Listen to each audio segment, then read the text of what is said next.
오늘은 사도행전 3장을 살펴보도록 하겠습니다. 사도행전 3장입니다. 신약성경 190페이지입니다.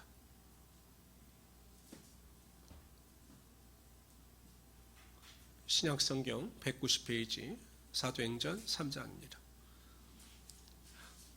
찾으시면서 제가 설명을 드리도록 하겠습니다. 제가 지난 시간에 사도행전의 서론에 대해서 말씀을 드렸습니다. 사도행전은 28장까지 기록되어져 있습니다. 그런데 핵심은 1장 8절입니다. 예수님께서 제자들에게 약속하시기를 오직 성령이 너희에게 임하시면 너희가 권능을 받고 예루살렘과 온 유대와 사마리아와 땅끝까지 내 증인이 되리라 하시니라, 이렇게 말씀하셨습니다. 사도행전은 유일하게 신약성경에서 역사서입니다. 복음서, 역사서, 서신서, 예언서로 기록되어져 있는 이 성경 중에서 유일하게 역사서입니다. 1장부터 8장까지가 예루살렘에 대한 성령의 역사, 9장서부터 12장까지가 유대와 사마리아까지의 역사, 13장부터 28장까지가 땅끝까지의 성령의 역사, 선교의 역사를 다루고 있다라고 말씀을 드렸습니다. 1장에서는 예수님께서 성령에 대한 약속을 하시고 예루살렘을 떠나지 말라라고 명령하신 후 승천하셨습니다.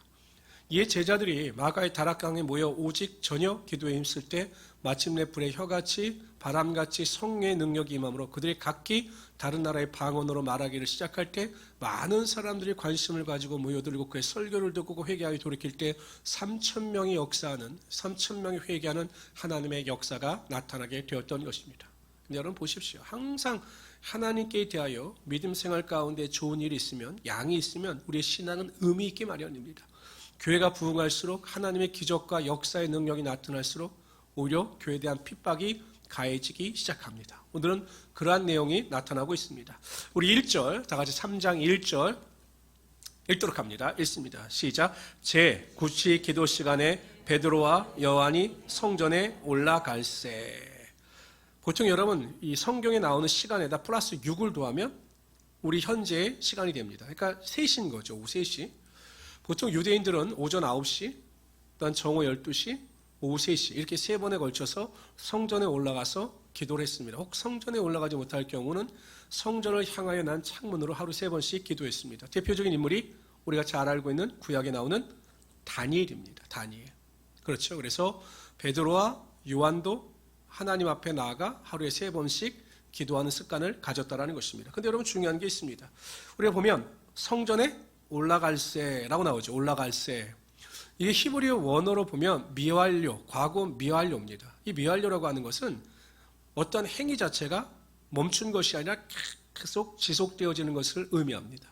그러니까 사도 바울이 또한 베드로와 요한이 그냥 한 번 성전에 기도하러 올라가는 것이 아니라 습관적으로 계속해서 기도하러 올라가고 있음을 말해주고 있는 것입니다. 우리가 여러분 잘 알다시피 베드로와 야고보와 요한이 예수님께서 겟세마네 동산에서 기도하실 때 부탁하셨어요. 내가 죽게 되었으니 나를 위하여 기도해달라라고 부탁하셨을 때 베드로와 야고보와 요한이 뭘 했습니까? 열심히 기도했습니까? 졸았습니다. 예수님께서 또 오셔서 말씀하셨죠. 좀 잠시 잠깐이라도 깨어있을 수 없느냐. 그렇게 부탁을 했는데 또 어떻게 합니까? 또 잡니다. 나중에 예수님께서 푹 자라 이렇게 말씀하셨죠. 이 사람들이 기도의 습관이 없었던 사람입니다. 그런데 베드로와 요한이 기도하는 사람으로 바뀌었습니다. 이게 어떻게 가능했을까? 정답은 하나밖에 없습니다. 결국 마가의 다락방에 오순절날 성령의 능력이 임하고 성령의 충만함이 임하게 되자 베드로와 요한도 기도의 사람으로 변화가 되었다는 것입니다. 기도라고 하는 것도요, 어떻게 보면 육신의 습관에 역행하는 행위입니다. 여쭤봅시다. 운동하는 게 쉽습니까? 집에서 먹고 노는 게 쉽습니까? 집에서 먹고 배 두들기고 누워있는 게 편하죠. 운동이 왜 힘듭니까? 육체에 고통을 가하기 때문에 싫은 거죠. 그래서 운동하는 게 힘든 겁니다. 기도도 마찬가지입니다. 육체의 습관에 반하는 행위입니다. 육체는 가만히 편안히 있기를 원하는데 그것을 깨트리고 나가서 무릎을 꿇고 기도하는 것이 이 육체의 행위에 반하는 것이기 때문에 기도하는 것이 힘듭니다. 근데 성령의 충만함의 능력이 임하고 성령의 권능이 임하게 되면 반드시 그 역사를 통해서 기도의 사람으로 바뀌게 되더라는 것이죠. 그래서 우리 모든 성도님들은 성령 충만을 삼아셔서 기도의 습관을 가지고 승리하는 우리 성도들이 되시기를 주님으로 축원합니다. 뿐만 아니라 방언으로 기도하기를 사모하십시오. 어찌하든지 방언을 받아야 합니다. 방언을 받으셔야 기도의 깊이도 있고 또한 오랜 시간 기도할 수 있게 되는 것입니다. 성령 충만과 기도의 능력과 방언의 능력을 사모할 수 있는 우리 성도들이 되시기를 주님의 이름으로 축원합니다. 2절서부터 10절까지는 우리가 잘 알고 있는 이야기입니다. 제가 2절 읽겠습니다. 나면서 못 걷게 된 이를 사람이 메고 오니 이는 성전에 들어가는 사람들에게 구걸하기 위하여 날마다 미문이라는 성전문에 두는 자라. 요한이 성전에 들어가려 함을 구건하거늘 베드로가 요한과 더불어 주목하여 이르되 우리를 보라 하니 그가 그들에게 무엇을 얻을까 하여 바라보거늘 베드로가 이르되 은과 금은 내게 없거니와 내게 있는 이것을 내게 주노니 나사렛 예수 그리스도의 이름으로 일어나 걸으라 하고 오른손을 잡아 일으키니 발과 발목이 곧 힘을 얻고 뛰어서서 걸으며 그들과 함께 성전으로 들어가면서 걷기도 하고 뛰기도 하며 하나님을 찬송하니 모든 백성이 그 걷는 것과 하나님의 찬송함을 보고 그가 본래 성전 미문에 앉아 구걸하던 사람인 줄 알고 그에게 일어나 일로 일하여 심히 놀랍게 여기며 놀라니라. 나면서부터 걷지 못한 자다 이렇게 이야기합니다. 여러분 나면서부터 걷지 못하던 자라 이것을 강조하는 이유는 일반 의학으로는 절대 고칠 수 없는 병자다라는 사실을 밝히고 있는 것입니다. 근데 베드로와 요한이 지나가다가 그 성전 미문 앉아있는 그 나면서부터 걷지 못하는 그 안진뱅이를 보고 믿음이 생겼습니다. 그래서 선포합니다. 은과 금은 네가 원하는 물질은 우리에겐 없지만 곧 나사렛 예수 이름으로 명하노니 일어나 걸어라. 내게 있는 것으로 내게 주노니 내가 소유하고는 예수 그리스도의 이름으로 일어나 걸어라 라고 선포하고 그를 일으킬 때 발과 다리에 힘이 들어가므로 그 앉았던 자가 일어나며 걷기도 하고 뛰기도 하는 하나님의 역사가 나타나게 되었던 것입니다. 여러분 보세요. 예수 그리스도의 이름에는 능력이 있습니다. 이들은 알았던 거예요. 야, 예수 그리스도의 이름에 능력이 있구나. 그래서 그 예수 그리스도의 이름으로 그를 일으켜 세웠던 것입니다. 우리가 예수 그리스도의 이름으로 기도할 때 우리의 기도에 능력이 있는 것입니다. 여러분 어떻습니까? 우리가 항상 기도를 하고 나서 맨 마지막에 무엇으로 마무리합니까? 예수님의 이름으로 기도합니다. 그렇게 예수님께서 기도를 가르쳐 주셨습니다. 예수의 이름을 힘입어 기도할 때 우리의 기도에 능력이 있게 되는 것입니다. 뿐만 아니라 예수 그리스도의 이름에는 능력이 있기 때문에 우리가 귀신을 쫓아내는 역사도 예수 그리스도의 이름을 힘입어 행할 수 있게 되는 것입니다. 우리 성경을 읽어봅시다. 시작. 믿는 자들에게는 이런 표적이 따르니 곧 저희가 내 이름으로 귀신을 쫓아내며 우리가 영적 전쟁에서 마귀를 대적할 때 예수의 이름으로 대적하면 우리가 반드시 마귀를 쫓아낼 수 있게 된다는 것입니다. 우리가 예수 이름에 대한 권세를 가진 자들입니다. 그 권세를 사용하셔서 넉넉히 이기며 살아갈 수 있는 우리 성도들이 되시기를 주님의 이름으로 축원합니다. 뿐만 아니라 그들은 예수 그리스도의 이름으로 일어나 걸어라 라고 선포만 한 것이 아닙니다. 어떻게 했습니까? 잡아 일으켰어요. 여러분 확신이 없으면 이러한 행동을 할 수 있겠습니까? 선포를 하고 나서 일어나나 안 일어나나 한번 좀 지켜봐야 되겠다. 아니면 내가 못 일어나면 도망가야지 했으면 능력이 나타나지 않아요. 베드로와 요한은 선포하고 그 능력이 일어날 것을 믿고 그의 팔을 붙잡고 그를 일으켜 세웠습니다. 그들의 믿음을 그들의 행위로 나타내 보인 겁니다.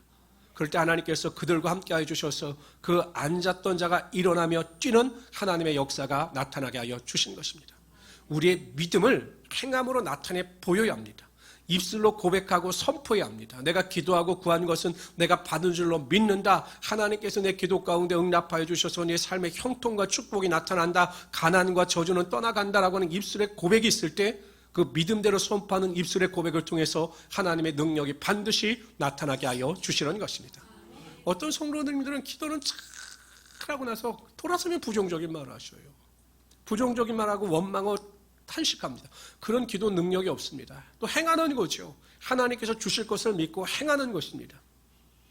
그 10명의 나병 환자들이 예수님께서 대제사장에 가서 네 몸을 보이라 라고 명령하셨을 때 그냥 명령에 순종해서 갑니다. 지금 여전히 나병이 있지만 가면 나을 것이다 라고 하는 믿음을 가지고 선포하고 나갈 때 그들의 병이 고침받았던 것처럼 의심하지 말고 여러분 항상 믿음 가운데 그대로 행하심으로 하나님의 능력을 맛볼 수 있는 우리 성도들이 되시기를 주님의 이름으로 축원합니다. 저도 가끔은 그런 생각을 했어요. 제가 하나님께 주시는 감동이 있어요. 어떨 때 선포해야 되겠다라고 선포하다가도 제 마음속에 두려움이 있는 겁니다. 이거 선포했다 또 안 되면 어떡하지? 이제 그러지 않기로 했어요. 왜냐하면 하나님께서 주신 마음이기 때문에 선포하면 하나님께서 그대로 이루어 주신다는 것입니다. 우리 11절부터 26절까지 읽도록 하겠습니다. 제가 11절 읽겠습니다. 나은 사람이 베드로와 요한을 붙잡으니 모든 백성이 크게 놀라며 달려나가 솔로몬의 행각이라 불리는 행각에 보이거든요. 여기는 한번 보고 넘어가는 게 좋을 것 같습니다. 솔로몬의 행각이라고 하는 것이 무엇인가 우리가 좀 알 필요가 있어서요. 잘 안 보이시긴 할 텐데 여기가 수산문이라고 하는 데가 있어요. 그러니까 성전 미문, 아까 우리가 성전 미문에 대해서 살펴봤죠. 성전 미문이 어딜까 다양한 의견이 있는데 그 중에 하나가 여기 성전에 들어가는 수산문이라고 하는 데가 있습니다. 이쪽이 아닐까라고 하는 의견도 있는데 여기가 보면은 이제 솔로몬 행각입니다. 행각이라고 하는 것이 무엇이냐면 이렇게 막아놓고 기둥들을 쫙 세워놨어요. 그래서 거기서 설교도 하고 가르칠 수 있는 공간입니다. 여긴 지금 우리가 너무 작아서 그러는데 여기에 이렇게 솔로몬 행각이 있고 여기가 굉장히 높은 겁니다. 높아서 여기에 이렇게 행각으로 이렇게 나무로 세워져 있고 이 안에서 솔로몬 행각에서 솔로몬이 사람들을 향해서 자신이 행한 능력에 대해서 설명하고 있는 거예요. 그러니까 이것이 지금 예루살렘 성전의 전체적인 구조입니다. 이 성전은 여기 있고 이제 뜰들입니다. 뜰. 이 구조를 생각하시고 솔로몬 행각이 뭘까라고 생각하시면 이렇게 공간에 나무를. 그러니까 여러분 궁 가면 우리나라 궁 같은 데 가면 이렇게 옆으로 있고 왕궁 같은 데 보면 이렇게 나무들이 이렇게 세워서 이 공간이 있잖아요. 그 공간을 생각하시면 될 겁니다. 이게 솔로몬 행각입니다. 제가 12절 읽겠습니다. 베드로가 이것을 보고 백성에게 말하되 이스라엘 사람들아 이를 왜 놀랍게 여기느냐 우리 개인의 권능과 경건으로 이 사람을 걷게 한 것처럼 왜 우리를 주목하느냐 아브라함과 이삭과 야곱의 하나님 곧 우리 조상의 하나님이 그의 종 예수를 영화롭게 하셨느니라. 너희가 그를 넘겨주고 빌라도가 놓아주기를 결의한 것을 너희가 그 앞에서 거부하였으니 그리고 누구를 원했죠? 바라바를 원했죠. 바라바. 누구를 놓아줄까라고 했을 때 바라바를 놔달라 이렇게 이야기를 하죠. 14절 너희가 거룩하고 의로운 일을 거부하고 도리어 살인한 자를 놓아주기를 구하며 생명의 주를 죽였도다. 그러나 하나님이 죽은 자 가운데서 그를 살리셨으니 우리가 이 일의 증이라. 예수님께서 부활하셨다라는 것입니다. 그 이름을 믿음으로 그 이름이 너희가 보고 아는 이 사람을 성하게 하였나니 예수로 말미암아 믿음이 너희 모든 사람 앞에서 이같이 완전히 낫게 하였느니라. 형제들아 너희가 알지 못하여서 그리하였을 때 너희 관리들도 그리한 줄 아느라. 그러니까 백성들에게 뭐라고 이야기하는 거야? 너희가 몰라서 그런 거다. 이게 위안을 하는 겁니다. 너희가 알고 그런 게 아니라 너희가 몰라서 예수님을 십자가에 못 박게 한 거다. 이렇게 이야기하는 겁니다. 18절 제가 읽겠습니다. 그러나 하나님이 모든 선지자의 입을 통하여 자기의 그리스도께서 고난받으실 일을 미리 알게 하신 것을 이와 같이 이루셨느니라. 그러므로 너희가 회개하고 돌이켜 너희 죄 없이 함을 받으라. 이같이 하면 새롭게 되는 날이 주 앞으로부터 이를 것이니라. 또 주께서 너희를 위하여 예정하신 그리스도 곧 예수를 보내시리니 하나님이 영원 전부터 거룩한 선지자들의 입을 통하여 말씀하신 바 만물이 회복할 때까지 하늘이 마땅히 그를 받아두리라. 그러니까 지금 예수님께서는 하늘이 마땅히 그를 받아두셨다라고 하는 의미는 하나님 우편에 앉아 계시다라는 의미고 그러한 예수님께서 다시 재림하신다라고 하는 말씀입니다. 22절 같이 읽읍시다. 모세가 말하되 주 하나님이 너희를 위하여 너희 형제 가운데서 나 같은 선지자 하나를 세울 것이니 너희가 무엇인지 그의 모든 말을 들을 것이라. 나 같은 선지자가 바로 예수 그리스도십니다. 그의 말씀에 순종해야 한다라고 말씀하고 있는 것입니다. 23절 읽으십니다. 시작. 누구든지 그 선지자의 말을 듣지 아니하는 자는 백성 중에서 멸망받으리라 하였고 24절 또한 사무엘 때부터 이어 말한 모든 선지자도 이때를 가리켜 말하였느니라. 모든 선지자는 구약시대에 나오는 선지자들을 의미하는 것입니다. 예수 그리스도에 대해서 예언한 선지자들을 의미하는 것입니다. 25절 너희는 선지자들의 자손이요 또 하나님이 너희 조상과 더불어 세우신 언약의 자손이라. 아브라함에게 이르시기를 땅 위의 모든 족속이 너희 씨로 말미암아 복을 받으리라 하셨으니 26절이 중요합니다. 시작. 하나님이 그 종을 세워 복 주시려고 너에게 먼저 보내사 너희로 하여금 돌이켜 각각 그 악함을 버리게 하셨느니라. 하나님이 그 종, 예수님입니다. 예수 그리스도를 먼저 너희들에게 보내셨다라는 것입니다. 그 이유가 무엇이냐? 복을 주시기 위함이다. 이렇게 설명하고 있죠. 그러니까 베드로는 이야기합니다. 우리를 주목하지 말라. 이 일을 행하신 분은 우리가 아니라 예수 그리스도시다. 그런데 예수 그리스도를 너희가 십자가에 못 박혀 돌아가시게 하셨으나 하나님께서 그를 살리셨고 지금 하나님 우편에 계신다. 그럼 바로 다시 재림하실 것이다. 그러면 너희가 회개하여 돌이켜 예수 그리스도를 믿어야 한다라는 것을 강조하고 있습니다. 핵심절이 26절입니다. 다 같이 읽어봅시다. 시작. 하나님이 그 종을 세워 복 주시려고 너에게 먼저 보내사 너희로 하여금 돌이켜 각각 그 악함을 버리게 하셨느니라. 하나님은 예수 그리스도를 통해서 믿는 자들에게 복 주시기를 원하신다라는 것입니다. 두 가지 의미죠. 영생의 축복입니다. 여러분 이 세상에 태어나서 가장 복이 있는 사람은 예수 그리스도를 믿어 구원을 얻고 하나님의 자녀가 되는 사람들입니다. 천국에 대한 소망, 영생의 축복을 누리는 자들이 이 세상에서 가장 복 있는 사람들입니다. 제가 말씀드렸잖아요. 영어에 우리가 축복하는 bless, God bless, 하나님의 축복이 당신에게 있기를 바랍니다. God bless you 할 때 이 bless가 어디에서 파생되냐면 bleed, 십자가 예수님께서 피 흘려 돌아가셨다고 하는 그 피 흘림에서 파생된 축복이 bless입니다. 여러분들은 예수 그리스도의 십자가 보혈의 은혜와 능력으로 이미 복받은 자들입니다. 그런데 여러분 더 감사한 것이 무엇이냐? 하나님께서 영생의 축복을 허락하여 주셨을 뿐만 아니라 이 땅을 살아가는 우리들에게 믿음으로 기도하고 간구할 때마다 필요한 것도 채워주시고 구하는 것이나 생각하는 것보다 넘치도록 하나님의 복이 반드시 임하게 하여 주시는 것입니다. 그래서 그러한 복을 누리며 넉넉히 누리며 살아갈 수 있는 하나님의 귀한 성도들이 되시기를 주님의 이름으로 축원합니다. 우리 항상 나는 정말 행복한 사람이다. 이게 무슨 나는 정말로 복받은 사람이다 라는 것을 인정하고 고백할 수 있기를 바랍니다. 우리 4장으로 넘어갑시다. 4장. 이제 핍박이 다가오기 시작합니다. 핍박. 우리 4장 1절부터 12절까지 읽읍시다. 1절 제가 읽을게요. 사도들이 백성에게 말할 때 제사장들과 성전 맡은 자와 사두개인들. 여기 중에서 설명을 좀 드리고 넘어가죠. 사두개인들은요. 그 당시에 유다 민족의 주를 이루고 있는 계파가 바리새인과 사두개인이었어요. 근데 이 사두개인들은 특징이 무엇이냐? 영을 믿지 않았습니다. 영적인 세계를 부인했어요. 그리고 또한 부활을 믿지 않았습니다.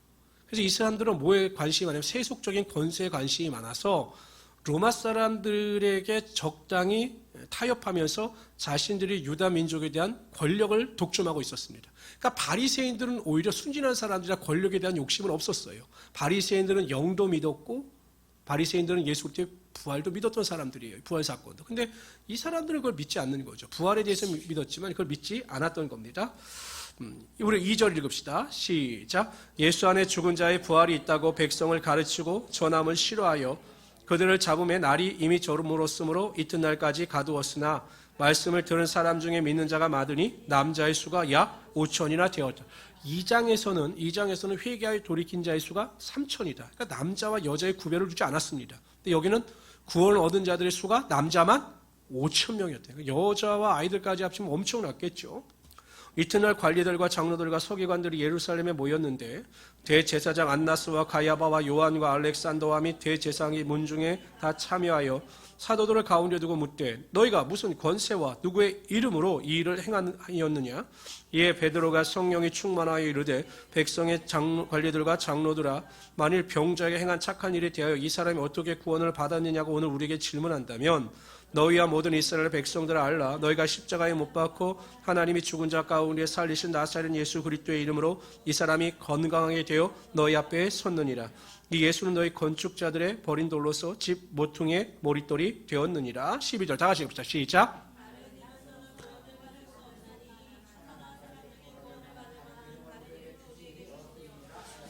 (11절에) 보면 예수님께서는 너희의 건축자들, 그러니까 너희들이 버린 돌이 되었다는 거예요. 그러니까 예수님은 십자가에 못 박혀 돌아가게 하심으로 정말 아무것도 아닌 것처럼 그 돌을 버렸지만 하나님께서는 예수 그리스도를 모퉁이 돌이 되게 하셨다. 이 집의 중심이 되고 집의 균형을 잡아주고 집이 세워주시는 아주 중요한 머릿돌이 되게 하셨다. 구원자로 사용하여 주셨다라고 하는 의미입니다. 오늘 보면 이제 사두개인들이 베드로와 요한을 붙잡아 놓고 그를 위협합니다. 누구의 이름으로 누구의 권세로 너희가 이러한 일을 하느냐라고 물었습니다. 당연히 이들이 예상한 것은 무엇일까요? 예수님께서 십자가에 달려 돌아가시는 고통을 본 제자들이 예수를 증언하지 않을 거다. 분명히 다른 핑계를 댈 것이다 라고 그를 위협했습니다. 근데 여러분, 이들이 몰랐던 거죠. 성경에 보면, 오늘 본문에 보면 베드로가 성령 충만하여 담대한 마음을 가지고 예수 그리스도에 대하여 선포합니다. 구원자가 되게 하셔 주셨다는 거예요. 그러니까 이 일을 행하셨을 뿐만 아니라 예수님께서는 우리의 구원자가 되어 주신다. 메시아가 되신다. 이렇게 담대하고 선포하는 거죠. 왜냐하면 사두개인들은 메시아가 오지 않았다고 생각하는데 믿지 않는데 그에 대하여 베드로가 담대하게 병을 고쳐주실 뿐만 아니라 예수 그리스도가 우리의 구원자 메시아가 되신다라고 선포하는 것입니다. 그러면서 더 나아가죠. 천하 인간의 천하 다른 사람 중에 구원 얻을 만한 다른 이름을 우리에게 주신 일이 없다. 오직 예수 그리스도만이 우리의 삶의 구원자가 되신다라고 말씀하고 있는 것입니다. 세상 사람들은 이렇게 이야기합니다. 착한 일을 하면 다 어디 간다고요? 천국에 간다 이야기를 합니다. 천주교의 지도자도 그렇게 이야기를 했습니다. 선행을 하면 다 천국에 간다라고 이야기를 합니다. 그럼 여러분, 선행의 기준이 어디까지냐라는 것입니다. 선행의 기준이 어디까지냐, 착한 일의 기준이 어디까지냐라는 것입니다. 이것도 여러분 비교해서 착한 일이죠. 내가 저 사람보다 더 착한 일을 하고 저 사람보다 다른 사람을 더 많이 도왔을 뿐인 겁니다. 이러면 천국에 갈 수 있어요. 그래, 선행의 기준이 어디에 맞추느냐, 하나님께서 정하신 율법에 맞추면 됩니다. 율법대로 행하면 다 천국에 갈 수 있습니다. 근데 율법의 기준이 무엇입니까? 생각이나 마음으로 짓는 죄도 죄예요. 평생을 살아오면서 그러한 죄를 한 번도 짓지 않아야 되는데 그러한 죄를 짓지 않는 사람이 있을까요? 없을까요? 없어요. 그렇기 때문에 착한 일의 기준도 없고 모든 사람은 자신의 선행으로 구원을 받을 수가 없는 것입니다. 그러면 선행을 많이 하고 수양을 많이 했던 마호멧, 유교의 공자, 석가 이런 사람들이 구원자가 될 수 있냐? 될 수 없지요. 왜냐하면 그들도 피조물이고 그들은 죄의 몸을 입고 이 땅에 태어났기 때문에 그들이 구원자가 될 수가 없는 것입니다. 근데 미련한 사람들은 이렇게 이야기합니다. 산이라고 하는 정상은 한 곳이지만 산을 올라가는 등산로는 여러 개이기 때문에 구원의 산에 오르기 위해서 방법이 여러 개가 있다. 석가도 있고 마호멧도 있고 공자도 있다. 이런 말도 안 되는 소리를 합니다. 어떻게 구원의 논리를 등산의 논리에다 비교를 합니까? 우리는 성경대로 믿고 성경대로 행할 때 구원을 얻을 수가 있는 것입니다.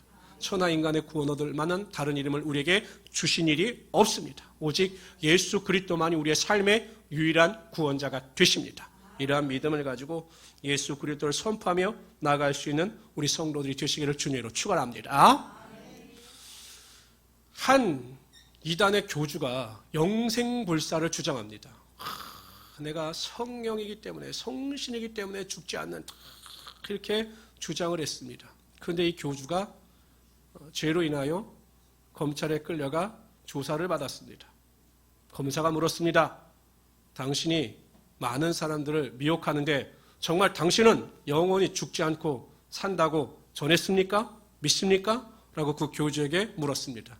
교주가 뭐라고 대답했을까요? 무슨 소리를 하십니까? 사람 중에 죽지 않은 사람이 어디 있어요? 이렇게 대답을 했다라고 합니다.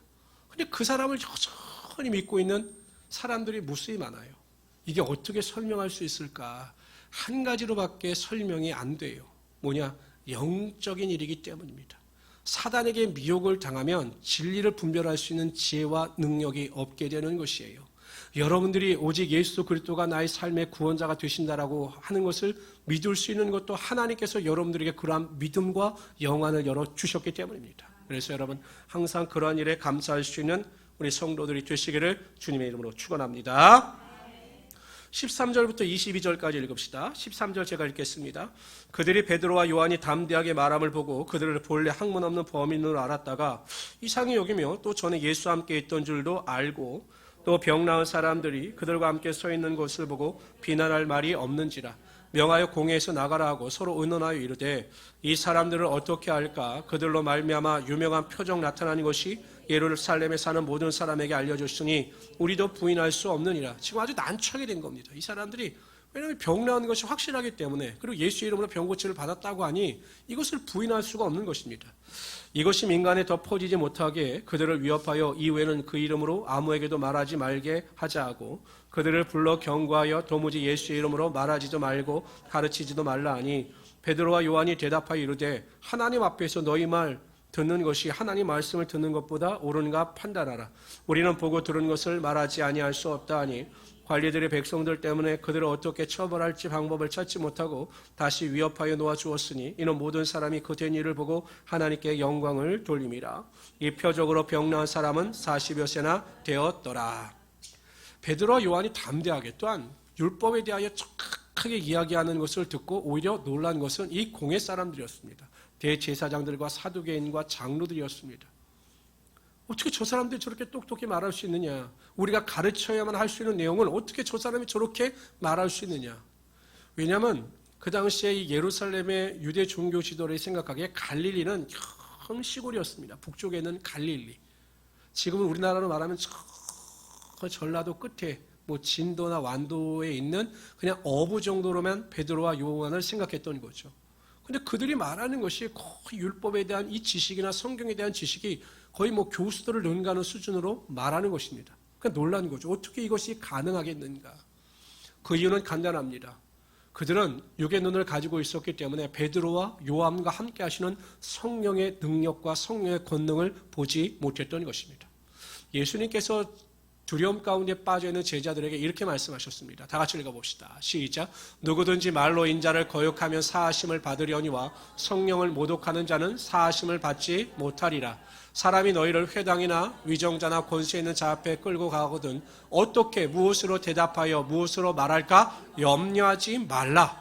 마땅히 할 말을 성령이 곧 그때 너희에게 가르치시리라 하시니라. 예수님께서 약속하시는 거예요. 성령이 너희에게 임하시면 너희가 무엇을 말할 것을 너희에게 가르칠 것이니 너희는 두려워하지 말라. 그러한 은혜와 능력이 베드로를 통해서 흘러 넘치게 된다라는 것입니다. 성령이 함께 하시는 사람을 그들이 당할 수가 없습니다. 왜냐하면 성령의 지혜를 당할 사람이 이 세상에 없기 때문이죠. 저는 우리 모든 성도님들이 항상 성령 충만하셔서 지혜를 가지고 하나님의 영광을 드러내시는 귀한 성도님들이 되시기를 주님의 이름으로 축원합니다. 그래서 그들을 위협하죠. 예수의 이름으로 도무지 가르치지도 말고 전하지 말라 위협합니다. 이렇게 되면 베드로가 안 하겠다. 우리 절대 안 한다. 겁을 먹고 그렇게 말할 줄 알았습니다. 근데 웬걸요? 오히려 베드로가 더 당당합니다. 뭐라고 이야기합니까? 하나님 앞에서 너희 말 듣는 것이 하나님 말 듣는 것보다 옳은가 판단하라. 우리는 보고 들은 것을 전하지 아니할 수 없다라고 이야기합니다. 여러분, 베드로가 이렇게 이야기했던 이유는 예수님께서 명령하셨기 때문에 그래요. 성령이 너에게 임하시면 너희가 권능을 받고 예루살렘과 온 유대와 사마리아 땅끝까지 이르러 내 증인이라. 순교자가 되라. 순교자적 마인드를 가지고 살아가라. 이렇게 명령하셨기 때문에 그 명령에 순종하고 있는 것입니다. 하나님 앞에서 얼마나 여러분 위대한 말입니까? 코란데요. 나는 하나님 앞에서 하나님께서 보시기 때문에 하나님의 말씀대로 순종할 수밖에 없습니다. 라고 고백하고 있는 것입니다. 하나님을 두려워하는 자, 그래서 하나님의 명령에 순종하는 자를 반드시 하나님께서 높여주시게 되어 있습니다. 마태복음 10장 28절은 이렇게 말씀하십니다. 다시 한번 제가 읽어드릴게요. 여기는요. 뭐라고 말씀하시냐면 몸은 죽여도 영혼은 능히 죽이지 못하는 자들을 두려워하지 말고 몸과 영혼을 능히 지옥에 멸하시는 이를 두려워하라. 하나님을 두려워하라는 것입니다. 몸과 영혼을 심판하시고 멸하시는 하나님을 두려워하라는 것입니다. 여러분 기억하십시오. 하나님을 두려워하여 하나님 앞에 무릎 꿇는 자들에게는 세상이 여러분들 앞에 무릎 꿇게 되어 있습니다. 우리가 하나님 앞에 무릎 꿇고 기도하면 세상이나 모든 악한 것이 우리 앞에 무릎 꿇게 되어 있습니다. 그러나 우리가 하나님 앞에 무릎 꿇지 아니하고 세상 사람들에게 무릎을 꿇게 되면 우리는 조롱과 멸시를 당하게 되어 있는 것입니다. 저는 우리 모든 성도님들이 믿음을 가지고 항상 하나님을 경외하고 두려워하는 마음을 가지고 사람이나 세상이 아니라 하나님께 무릎을 꿇고 하나님을 두려워하며 살아갈 수 있는 하나님의 귀한 성도들이 되시기를 주님의 이름으로 축원합니다. 우리 23절에서 31절까지 읽도록 하죠. 23절 제가 읽겠습니다. 사도들이 노임에 그 동료에게 가서 제사장들과 장로들의 말을 다 알리니 그들이 듣고 한 마음으로 하나님께 소리를 높여 이르되 대주여 천지와 바다와 그 가운데 만물을 지으신 이시오 또 중의 종 우리 조상 다윗의 입을 통하여 성령으로 말씀하시기를 어찌하여 열방이 분노하여 조상들이 허사를 경영하는고 세상의 군왕들이 나서며 관리들이 함께 모여 주와 그리스도를 대적하도다 하시니로소이다. 과연 헤롯과 본디오 빌라도는 그러니까 지금이 어떤 내용이냐면요. 시편 2편에 나오는 내용들입니다. 다윗의 고백이에요. 그러니까 군왕들이 세상 사람들이 하나님을 대적하고 또한 헛된 일을 꾸미고 모사와 계략을 꾸민다라는 것입니다. 이것이 구약 시편에 나타난 하나님의 예언의 말씀이라는 것입니다. 그것이 27절에 보면 헤롯과 본디오 빌라도 이방인들을 통해서 그 예언의 말씀이 이루어지고 있다는 것입니다. 읽읍시다. 시작. 과연 헤롯과 본디오 빌라도는 이방인과 이스라엘 백성과 합세하여 하나님께서 기름 부으신 거룩한 종 예수를 거슬러, 그렇죠? 거슬렀죠. 허사를 꿈꾸고 군왕들이 헛된 행동을 했다는 것입니다. 28절 하나님의 권능과 뜻대로 이루려고 예정하신 그것을 행하려고 이성에 모였나이다. 그것이 악한 일들을 도모하기 위해서 그들이 이성에 모여서 지금 우리를 핍박하고 있다. 이렇게 기도하고 있는 것입니다. 29절 주여 이제도 그들의 위협함을 굽어보시고 또 종들로 하여금 담대히 하나님의 말씀을 전하게 하여 주시오며 손을 내밀어 병을 낫게 하시옵고 표적과 기사가 거룩한 종 예수 이름으로 이루어지게 하옵소서 하더라. 빌기를 다음에 모인 것이 진동하더니 무리가 다 성령이 충만하여 담대히 하나님의 말씀을 전하니라. 그러니까 사도들은 알았던 거예요. 지금 이 자들이 왜 이렇게 우리를 핍박하고 우리를 괴롭게 하느냐. 시편 2편에 나오는 것처럼 예수 그리스도를 거슬러 대적하기 때문에 우리를 핍박하고 우리를 어렵게 하는 것이다 라는 것을 아는 것입니다. 그래서 여러분 말씀이 중요한 것이에요. 말씀. 이들이 구약의 말씀을 알았기 때문에 자신들이 당하는 고통 가운데 원망하고 불평하는 것이 아니라 그 말씀대로 이루어지는 환경을 보면서 그것을 믿음으로 받아들인 것입니다. 그래서 우리가 성경을 읽으면 왜 우리에게 고난이 필요한지, 우리에게 환난이 필요한지, 왜 우리에게 어려움이 다가오는지, 그럴 때 우리가 어떻게 해야 하는지 모든 내용이 다 성경에 기록되어져 있습니다. 부지런히 성경을 읽고 묵상함으로 우리가 말씀을 통해서 고난과 환난을 이길 수 있어야 한다는 것입니다. 두 번째 그들이 어떤 기도를 했느냐. 그들의 위협함을 보시고 29절 보세요. 29절 이제도 그들의 위협함을 굽어 보시옵고 이렇게 기도합니다. 여러분 우리에게 고난과 환난이 다가오면 우리는 어떻게 기도합니까? 하나님이 고난과 환난이 나에게서 지나가게 하여 주십시오라고 기도합니다. 그런데 이들은 지나가게 하여 주십시오라고 기도하는 게 아니라 그들의 위협함을 굽어서 보시옵소서. 그들의 위협 가운데 우리를 지키고 보호하시고 하나님의 뜻대로 인도하여 주십시오라고 기도합니다. 이 고난이 하나님의 뜻이라면 고난을 이길 수 있는 지혜와 명철과 능력을 우리에게 달라고 기도하고 있는 것입니다. 그러므로 여러분 아무리 어렵고 힘든 상황이라 할지라도 그 고난 가운데 역사하시는 하나님의 은혜를 힘입어 기도할 때 하나님께서 피할 길을 예비하시고 그 길로 우리의 삶을 반드시 인도하여 주시는 것입니다. 세 번째, 끝까지 담대하게 하나님의 말씀을 전하게 해달라고 기도합니다. 하나님의 말씀을 전하게 하여 주십시오. 더 담대하게 핍박이 다가오면 다가올수록 더 담대하게 그리스도의 복음을 전파할 수 있도록 하여 주십시오라고 기도하고 있습니다. 제가 지난번에 일이 있어서 어디를 갔다 오다가 안양역을 지나가고 있었어요. 이렇게 안양역을. 근데 그때 제가 깜짝 놀라는 광경을 봤습니다. 그게 뭐냐면 전 그 생각을 했어요. 이 코로나 시대 같은 경우에 워낙 교회 이미지가 안 좋아졌는데 이렇게 교회에 대한 전도나 이런 거를 좀 쉬는 게 좋지. 저도 그런 생각을 갖고 있었거든요. 근데 그 와중에도 그 안양역에서 복음을 증거하고 복음지를 나눠주면서 하나님의 일을 감당하는 사람이 있더라는 겁니다. 이 지금 사도들과 똑같죠. 이 고난과 환난과 핍박과 우리에 대한 조롱과 멸시가 있다 할지라도 우리가 더 담대하게 하나님의 말씀을 증거하게 하여 주십시오. 성도 여러분, 위기가 기회일 수 있어요. 코로나 사태로 인하면 제가 끝나고 나면 아마 교회는 확실하게 구별되어질 겁니다. 끝까지 예배를 지키고 우리 교회처럼 예배를 지키고 어디든지 예배 가운데 승리하고자 원했던 교회를 통해서 하나님의 은혜와 능력이 반드시 나타날 것입니다. 코로나기 때문에 부흥이 안 된다? 코로나기 때문에 전도가 안 된다? 이건 마귀가 주는 마음입니다. 우리는 때를 어떤지 못 어떤지 그리스도의 복음을 증가하며 하나님께만 영광을 돌리며 살아갈 수 있어야 한다라는 것입니다. 그래서 제가 주일날도 말씀드렸지만 이 유튜브라고 하는 이 비대면 예배를 들을 수 있는 우리의 이 유튜브 홈페이지가 굉장히 좋습니다. 전도의 도구로 사용하시고 여러분들도 끊임없이 말씀을 듣고 말씀을 통해서 은혜 받으심으로 복음을 증거하는 일에 최선을 다할 수 있는 우리 성도들이 되시기를 주님으로 축원합니다. 네 번째, 병 고치는 능력이 나타나게 해달라고 기도합니다. 여러분들 능력 구해야 합니다. 목사에게만 능력이 필요한 게 아니에요. 여러분들도 믿음으로 기도하고 하나님께 능력을 구하면 하나님의 일을 감당할 수 있는 하나님의 능력이 여러분 삶 가운데 부어지게 되어 있는 것입니다. 하나님 나에게 기도의 능력을 주십시오. 하나님 나도 병 고칠 수 있는 능력을 주십시오. 나에게 말씀의 능력을 주십시오. 나에게 선포의 능력을 주십시오. 이런 능력을 구하시기를 바랍니다. 그래서 그 믿음을 가지고 가정에서나 어디에서나 넉넉히 이기며 살아갈 수 있는 하나님의 귀한 성도들이 되시기를 주님의 이름으로 축원합니다. 근데 여러분 놀라운 일이 벌어져요. 그들이 이렇게 기도하자마자 하나님의 응답이 바로 임합니다. 어떻게 임합니까? 31절 봅시다. 시작.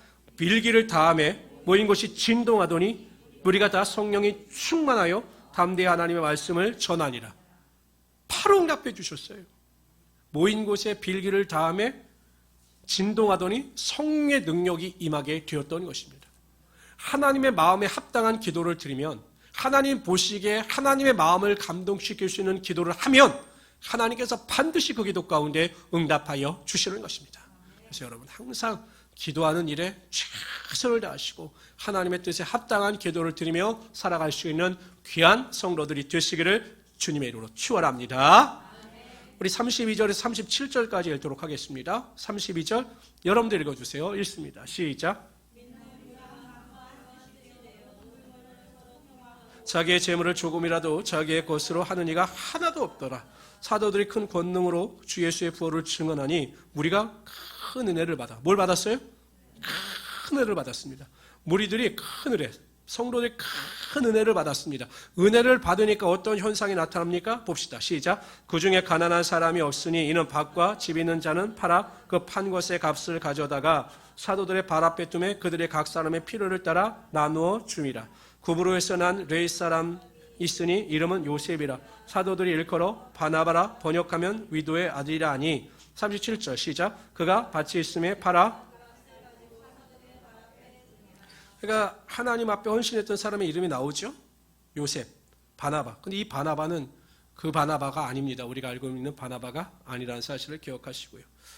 여러분 어떻습니까? 은혜를 받으면 하나님의 은혜에 감을 쌓으면 우리가 하나님께 드리는 것에 대하여 인색하지 아니하고 기쁨 가운데 하나님께 드리게 된다라는 것입니다.